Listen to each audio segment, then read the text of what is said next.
بسم اللہ الرحمن الرحیم۔ السلام علیکم ورحمۃ اللہ وبرکاتہ۔ آپ سب کیسی ہیں؟ میں امید کرتی ہوں کہ آپ سب خیر و عافیت سے ہوں گی۔ اللہ پاک سے دعا ہے کہ اللہ پاک ہم سب کو خیر و عافیت والی زندگی عطا فرمائے، آمین ثم آمین۔ تو آج کی کلاس میں انشاءاللہ ہم سیکھیں گی سورہ بقرہ کی آیت نمبر 283 سے 286 تک۔ تو چلیں جی چلتے ہیں سبق کی طرف اور سبق کو شروع کرتے ہیں۔ اعوذ باللہ من الشیطان الرجیم، بسم اللہ الرحمن الرحیم۔ وَإِن كُنتُمْ عَلَى سَفَرٍ وَلَمْ تَجِدُوا كَاتِبًا فَرِحَانٌ مَّقْبُوضَةٌ فَإِنْ أَمِنَ بَعْضُكُمْ بَعْضًا فَلْيُؤَدِّ الَّذِي اؤْتُمِنَ أَمَانَتَهُ وَلْيَتَّقِ اللَّهَ رَبَّهُ وَلَا تَكْتُمُوا الشَّهَادَةَ وَمَن يَكْتُمْهَا فَإِنَّهُ آثِمٌ قَلْبُهُ واللہ بما تعملون علیم۔ للہ ما فی السماوات وما فی الارض وَإِن تُبْدُوا مَا فِي أَنفُسِكُمْ أَوْ تُخْفُوهُ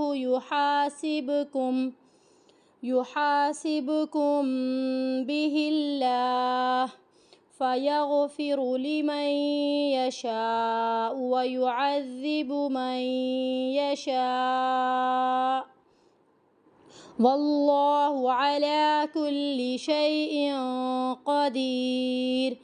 آمَنَ الرَّسُولُ بِمَا أُنزِلَ إِلَيْهِ مِن رَّبِّهِ وَالْمُؤْمِنُونَ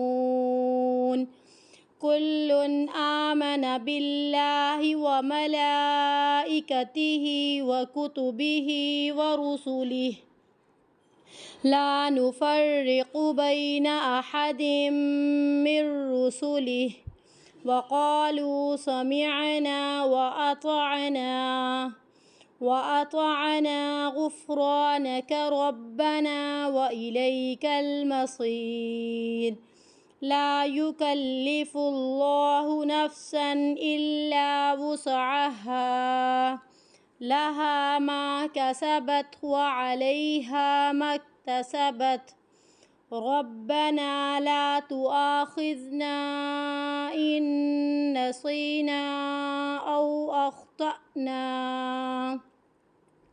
ربنا ولا تحمل علينا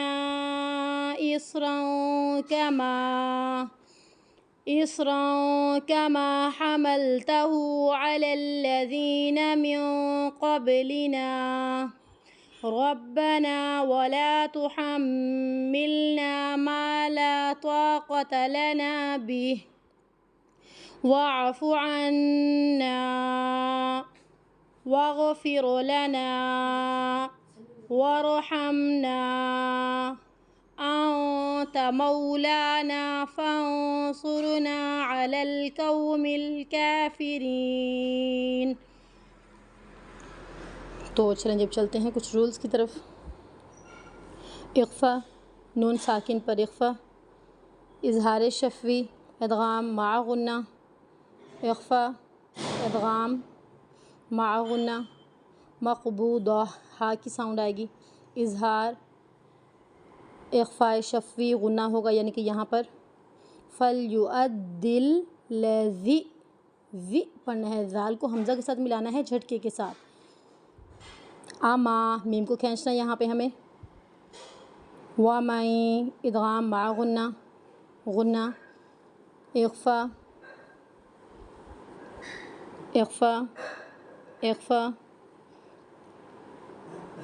یہاں پہ غنہ ہوگا، اخفاء شفوی ہے یعنی کہ غنہ ہوگا، یحاسبکم بہ اللہ، ادغام مع غنہ، ادغام مع غنہ، لام موٹا پڑھا جائے گا، اخفا مد منفصل، اخفا ہو رہا ہے یہاں پہ، ادغام بلا غنہ، والمؤمنون اظہار قف کا سائن ہے تو رکنا ہے، اسٹاپ کرنا ہے، یہاں پہ بھی قف کا سائن ہے۔ اظہار، مکتسبت، تو یہاں پہ نہیں ہمیں جھٹکا دینا، تو نہیں پڑھنا، تو آخذنا، ادغام مع غنہ، اخفا، اخفا، میم مشدد پر غنہ ہو رہا ہے یہاں پہ، مالا تو ہیوی پڑھا جائے گا، قاف بھی ہیوی ہے۔ اب یہاں پہ یہ وقفہ کا سائن ہے، تو وقفہ کا مطلب ہوتا ہے جیسے ہم سکتہ پہ کرتی ہیں کہ ایک سیکنڈ کے لیے آواز کو ہم لوگ روک دیتی ہیں لیکن سانس چلتا رہتا ہے، تو وقفہ جو ہوتا ہے اس میں 2 سیکنڈ کا گیپ دینا ہوتا ہے۔ وَاعْفُ عَنَّا وَاغْفِرْ لَنَا وَارْحَمْنَا أَنْتَ مَوْلَانَا فَانصُرْنَا عَلَى الْقَوْمِ الْكَافِرِينَ۔ تو چلیں جی، آج کا سبق یہیں تک کمپلیٹ کرتے ہیں، کل انشاءاللہ ایک نیو سبق میں اور نیو صورت کے ساتھ، کل تک کے لیے اللہ حافظ۔